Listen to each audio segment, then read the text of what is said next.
Buenos días en este domingo, hermoso domingo que el Señor ha hecho para que nos gocemos en su presencia. Hoy quiero compartir con usted un pasaje que está en el Evangelio de San Mateo, capítulo 21, versos 18 al 22. Dice así la palabra del Señor. Por la mañana, volviendo a la ciudad, tuvo hambre, y viendo una higuera cerca del camino, vino a ella y no halló nada en ella, sino hojas solamente. Y le dijo: nunca jamás nazca de ti fruto. Y luego se secó la higuera. Viendo esto, los discípulos decían maravillados: ¿cómo es que se secó enseguida la higuera?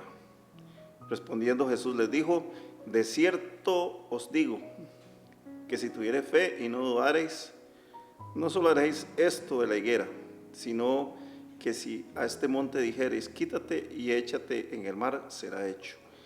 Y todo lo que pidiereis en oración, creyendo, lo recibiréis. El libro que nosotros llamamos la Biblia es definitivamente un universo sorprendente, un universo que no deja de maravillarnos continuamente. Cada vez que la estudiamos, cada vez que inquirimos en los diferentes tópicos que ella contiene, nos vamos a encontrar abordajes que para el ojo y la mente común pueden resultar difíciles de comprender. Y de hecho que sí, hay pasajes que no los podemos interpretar con el sentido y con el ojo común. Es usual escuchar todo tipo de interpretaciones con respecto a pasajes donde los intérpretes, donde los que interpretan, pretenden tener su propia versión de lo que la Escritura dice. Y esto no deja de ser preocupante. Y triste también, porque no deberíamos usar nuestro antojo para interpretar las Escrituras. Segunda de Pedro, capítulo 1, verso 20 nos dice: entendiendo primero esto, que ninguna profecía de la Escritura es de interpretación privada. Aquí encontramos un pasaje muy puntual que a menudo es pasado por alto por muchos. Esto nos dice que no debemos andar buscando revelaciones antojadizas en las Escrituras. Revelaciones, entre comillas, y antojadizas porque es lo que a la mente humana se le ocurre pensar que es una revelación cuando dista mucho de ser eso. También es triste ver cómo muchos se van detrás de lo que escuchan, sin siquiera pensar que si lo que están escuchando proviene de una persona que tiene suficiente experticia para dar valor a esa versión o a esa interpretación. Y esto es muy serio, hermanos. Detrás de cada versión que nos encontramos podría estar en juego nuestra salud espiritual. Como cristianos tenemos que ser muy cuidadosos con respecto a qué y a quién prestamos nuestra atención, nuestros oídos, para que nos ministren, para que nos enseñen o para que nos cuenten su versión de la palabra de Dios, porque podría ser que la mayoría de las veces estemos ante neófitos que andan detrás de sus, como dice la palabra de Dios, sus propias concupiscencias, o sea, lo que ellos quieren obtener del texto. Y esto es muy sencillo, si lo pongo así de esta manera. Yo particularmente, sé que usted tampoco, le confiaría su salud física a un chamán o a cualquier hierbero. De ninguna manera lo haríamos. Por el contrario, cuando nos enfermamos recurrimos a un profesional en medicina, a un médico debidamente titulado, autorizado para ejercer. Tampoco debemos confiar nuestra salud espiritual a alguien que interpreta las Escrituras sin ninguna formación académica o teológica al respecto. Por ahí hay gente diciendo que el Espíritu Santo es el que nos da las revelaciones y que a través de las revelaciones podemos pensar en que sabemos o conocemos lo que la Biblia dice. Esto es falso, absolutamente falso. Si no tenemos formación teológica, podemos cometer gravísimos errores. Y esto a menudo sucede con las escrituras, con la gente que predica, con la gente que enseña, que trata de enseñar las escrituras. Este pasaje que hoy estamos viendo nos puede servir para entender algunos aspectos de esto precisamente que estamos hablando. Y aquí donde iniciamos precisamente con el tema de Jesús, dice que Jesús tiene hambre, que Jesús va y se busca una higuera, tenía ganas de comer higos, y aquí Jesús nos muestra en primer lugar la naturaleza humana de Jesús. Jesús de Nazaret no es una persona que nosotros podemos sacarlo del contexto como un hombre. Más bien todo lo contrario. Él es presentado a través de la Biblia como un ser humano, un hombre que nació, que vino a la tierra, que tuvo que pasar muchas cosas, pero también la Biblia nos lo presenta como un personaje divino. Entonces existen estas dos formas a través de las cuales tenemos que ver al personaje de Jesús. Jesús viene directamente del cielo, es engendrado por obra del Espíritu Santo en una mujer llamada María, acto a través del cual es que adquiere su naturaleza humana. Dice el verso 18 que muy de mañana Jesús sintió hambre. Se levantó y quería desayunar, como cualquiera de nosotros cuando después de pasar una noche descansando, acostados en nuestra cama, pues nos levantamos y queremos tomarnos nuestro café, comernos nuestro gallo pinto, tal vez el emparejado o lo que cada uno utilice para desayunar. Así amaneció Jesús ese día. Y es importante porque entendemos que Jesús vino a la tierra a sentir y experimentar las mismas cosas que nosotros experimentamos. Y eso es lo que nos atrevemos a decir cuando decimos que Él nos conoce y que Él comprende nuestras necesidades. A menudo le decimos a la gente, vaya donde Jesús, vaya confiado, presente sus peticiones, que Él sabe, Él lo va a entender, Él sabe qué está pasando. Él conoce sus sentimientos, Él sabe lo que se siente vivir dentro de un cuerpo de carne, Él sabe lo que es sentir enfermedad, estar pasando por un cuadro gripal, por una tos, por un dolor de cabeza, supo lo que era un dolor de muela también, y etcétera, etcétera, etcétera, tantas cosas, un dolor de estómago, cosas que los seres humanos sentimos. También experimentó sentimientos como tristeza, como agotamiento, dolor. Y precisamente esto lo hizo porque Él tenía que conocer y comprender nuestras necesidades, incluso nuestras necesidades físicas. El sentir hambre es una de ellas, y aquí muy claro se enseña cuando Él llega y se levanta y dice, bueno, tengo hambre, quiero desayunar. Y se fue y se buscó un árbol, una mata de higuera para comerse unos higos, porque dice, me caería bien en la mañana comerme una fruta. Y eso era lo que Jesús andaba haciendo. El profeta Isaías, en el capítulo 53, verso 4, dice que Jesús llevó sobre su cuerpo todo lo que un cuerpo humano está supuesto a soportar y padecer. ¿Y por qué hizo eso? Esto lo hizo precisamente porque justamente es imposible que alguien hable del dolor ajeno sin conocerlo. De la misma manera que siempre lo hemos expresado, siempre le hemos dicho a la gente cómo el Señor va a utilizar una persona hablándole a usted o ministrándole a usted en un aspecto, en una situación que no ha vivido. es diferente. Por eso es que el Señor, la palabra nos enseña que hay diferentes ministerios. Hay diferentes ministerios y en esos diferentes ministerios pues el Señor le da a cada uno lo que cada uno necesita para poder llevar el mensaje a la gente.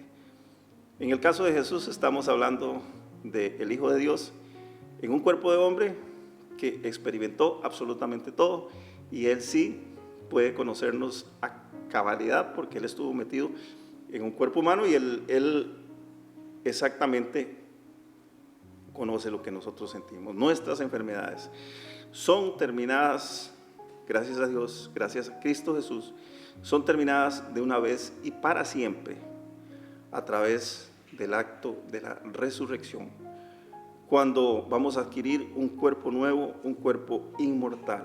Llegará un momento en el cual ya no nos vamos a enfermar. Y esta es parte de esta esperanza gloriosa, esta esperanza hermosa que como hijos de Dios abrigamos. Ahora en la tierra podemos estar pasando enfermedades, podemos estar enfrentando gripe, podemos estar enfrentando COVID o lo que sea que estemos pasando, pero sabemos que llegará un día en el cual el Señor nos va a dar un cuerpo inmortal y ese cuerpo nunca más se va a volver a enfermar.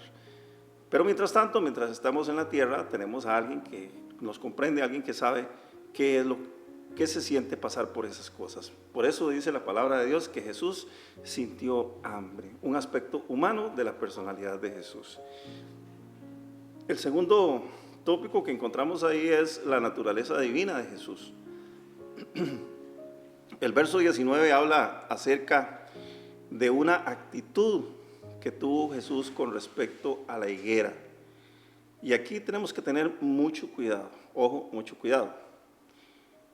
Esta actitud contrasta radicalmente con la naturaleza humana, por supuesto. Dice el texto que al encontrar en la higuera hojas, solamente le dijo: nunca jamás nazca de ti fruto, y luego prácticamente de manera inmediata se secó la higuera. He escuchado interpretaciones diversas sobre este pasaje, donde algunos incluso se han atrevido a decir que aquí es donde Jesús da a conocer su lado más negativo de la personalidad humana, porque irrumpe un ataque de ira. Y me hace gracia, me causa risa esa aseveración, porque lamentablemente los seres humanos tendemos a buscar siempre en la palabra aspectos. Siempre estamos buscando en la palabra, pongan cuidado a esto, aspectos que se relacionen con nuestra forma de pensar o actuar. Y esto es un error. Esto es uno de los errores más garrafales. Cuando Jesús estuvo sobre la tierra, Él no desaprovechó, y eso usted lo puede comprobar en los evangelios, ninguna oportunidad. No desaprovechó absolutamente ninguna oportunidad para hablarnos acerca de su reino, del advenimiento de su reino. Nomás empezando su ministerio, Jesús dice: el reino de los cielos se ha acercado. Claro que se había acercado, por supuesto, Él había venido a la tierra. Teníamos a Emmanuel, teníamos a Dios con nosotros. Por eso es que Él no desaprovecha ninguna oportunidad para hablarnos acerca de su reino, sea a través de parábolas, a través de frases sueltas o de su misma forma de comportarse. El comportamiento descrito en el verso 19 es un comportamiento totalmente divino.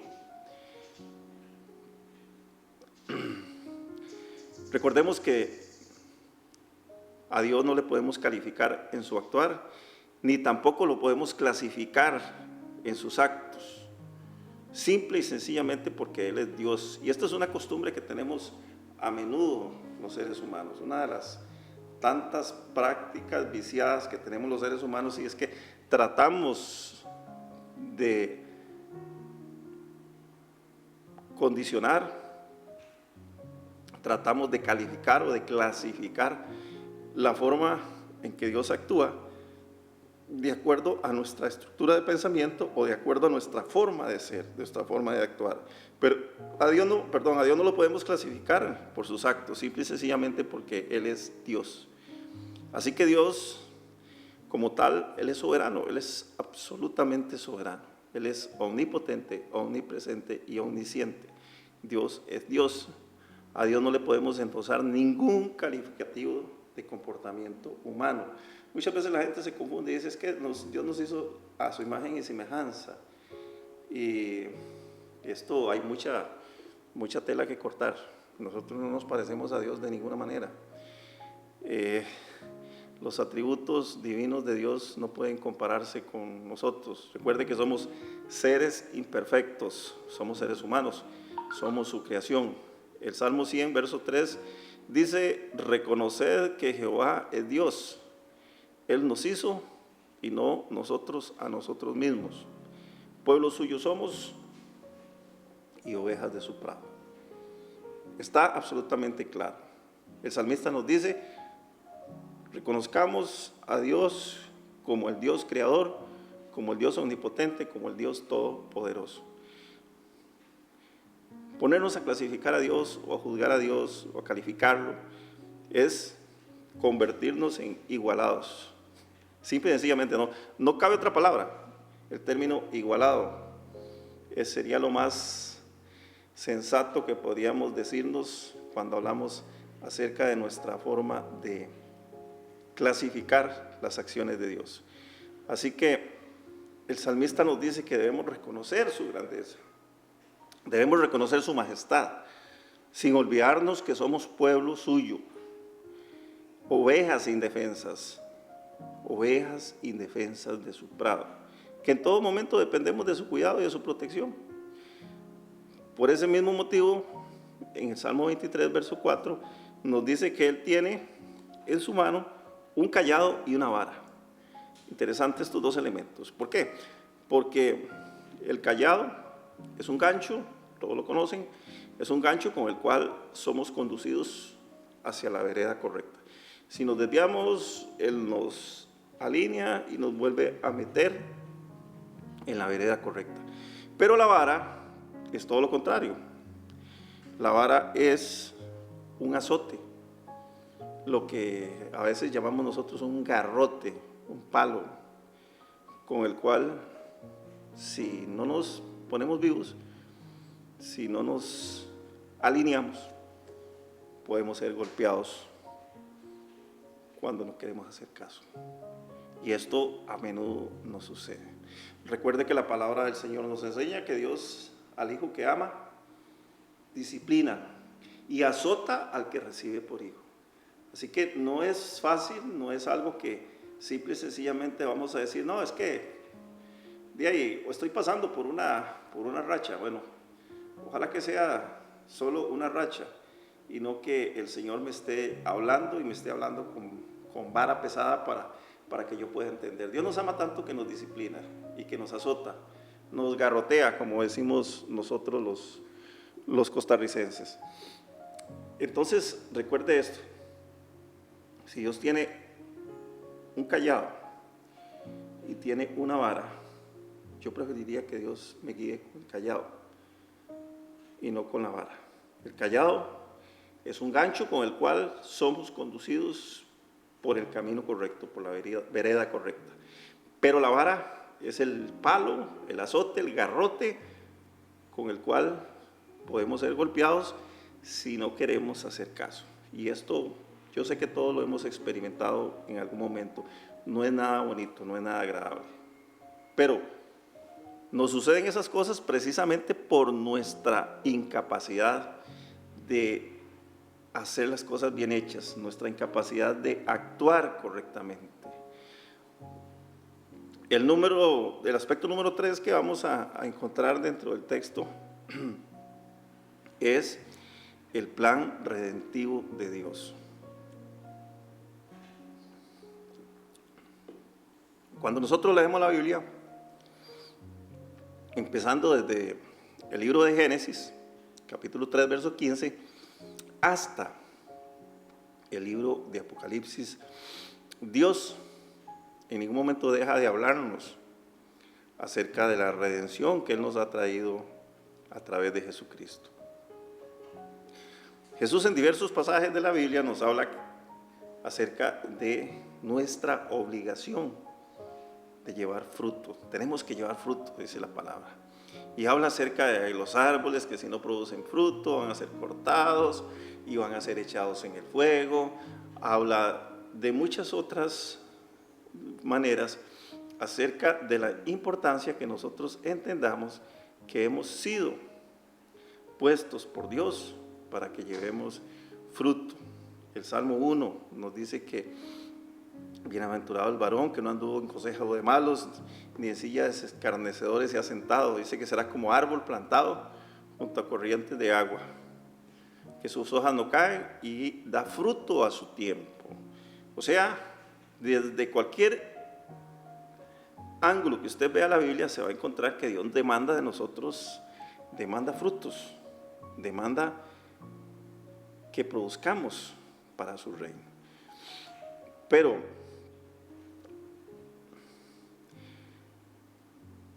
hay un pasaje muy conocido, que es el que encontramos en San Juan capítulo 15, donde nos dice que Jesús precisamente es la vid verdadera y nosotros somos los pámpanos. Vea qué interesante, porque aquí se nos aclara ese panorama acerca de qué clase de fruto tenemos que llevar.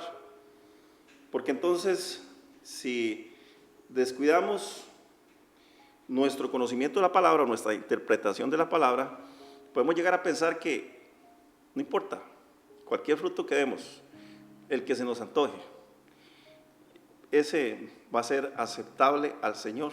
Y no es así. En San Juan capítulo 15 nos dice que Jesús es la vid verdadera y nosotros somos los pámpanos. O sea, Jesús es quien produce los frutos, es la vid, es la mata de uva verdadera, la que produce el fruto deseado. Nosotros somos los pámpanos. ¿Cómo producimos nosotros los frutos? Precisamente porque somos los que sostenemos ese fruto que lo va a producir Jesús dentro de nosotros. Debemos ser, de acuerdo con este pasaje, quienes den soporte o sostenimiento al fruto. Pero quien realmente da fruto en nosotros es Jesús. Y nos dice que todo pámpano que no dé fruto es cortado. Aquí volvemos otra vez al mismo concepto. El que no da fruto no es apto ni siquiera para vivir.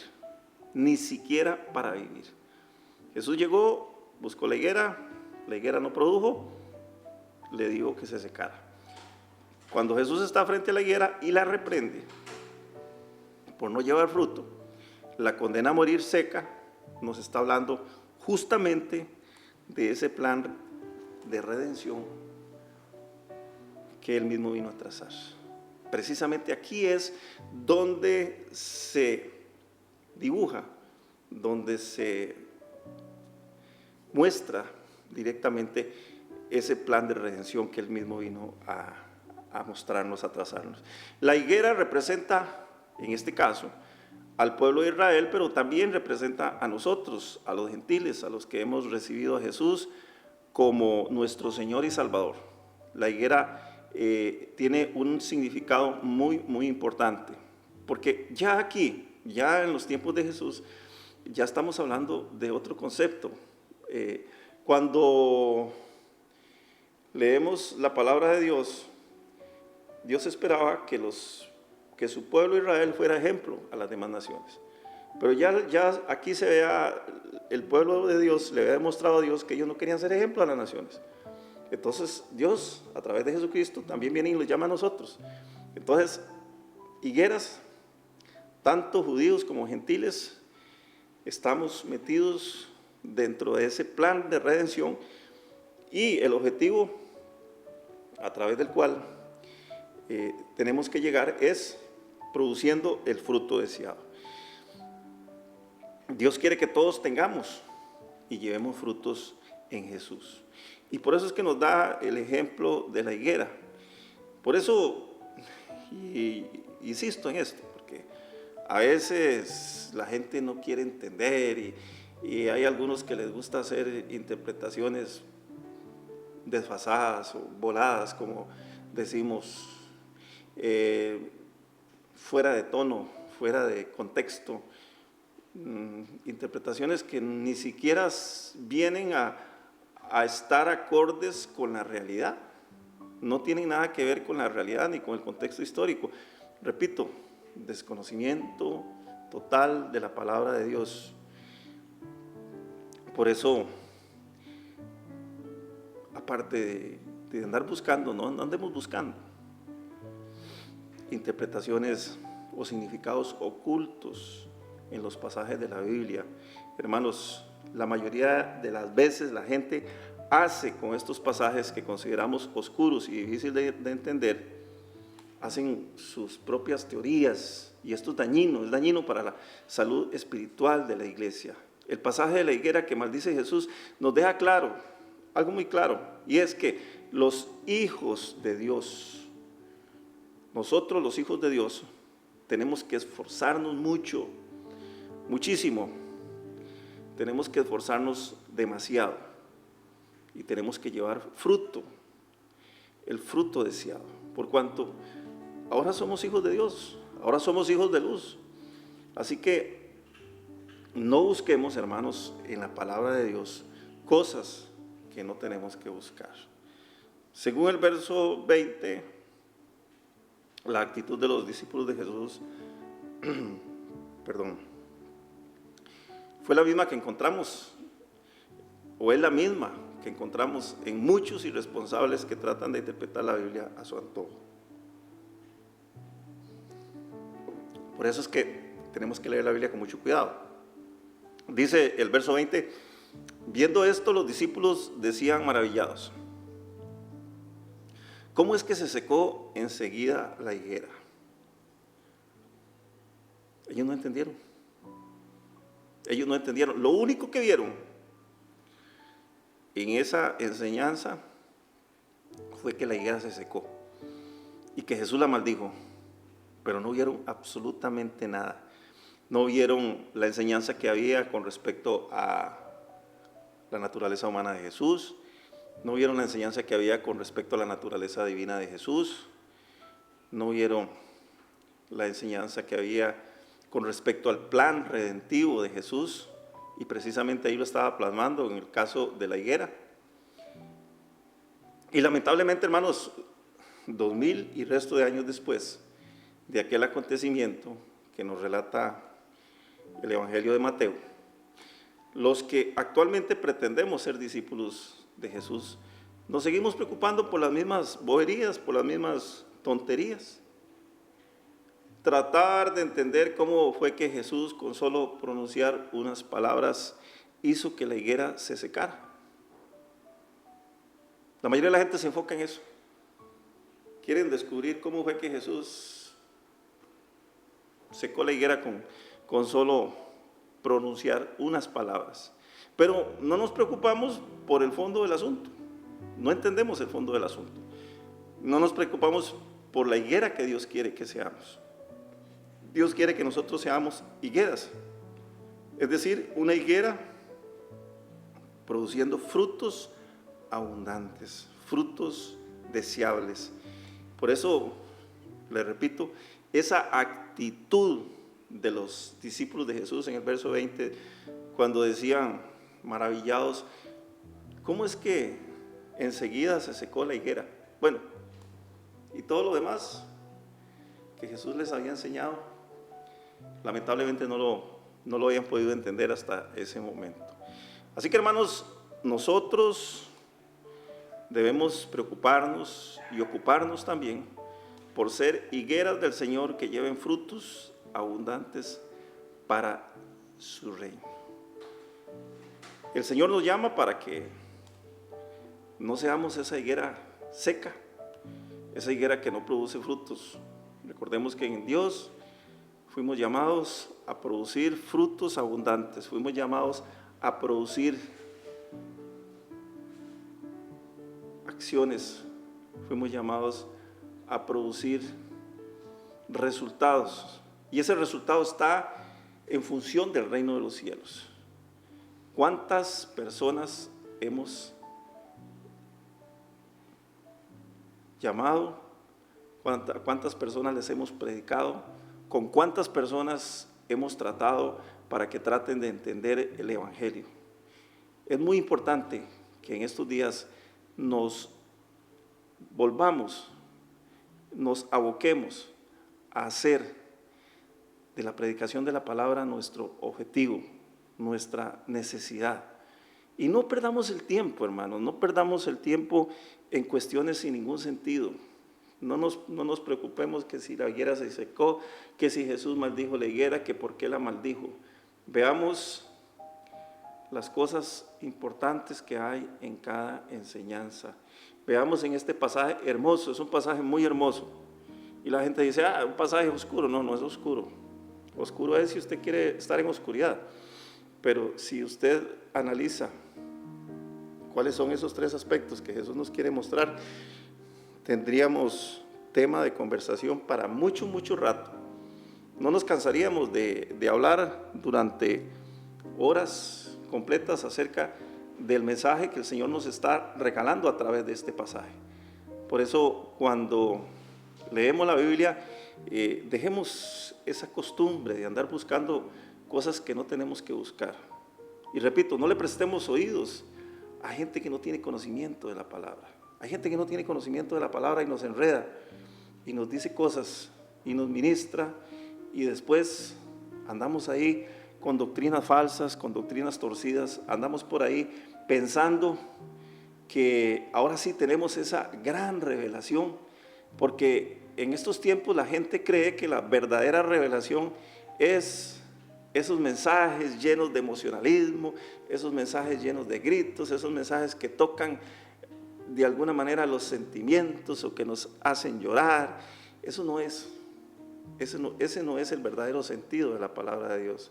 El verdadero sentido de la palabra de Dios es que seamos confrontados nosotros con la palabra de Dios y podamos producir ese resultado.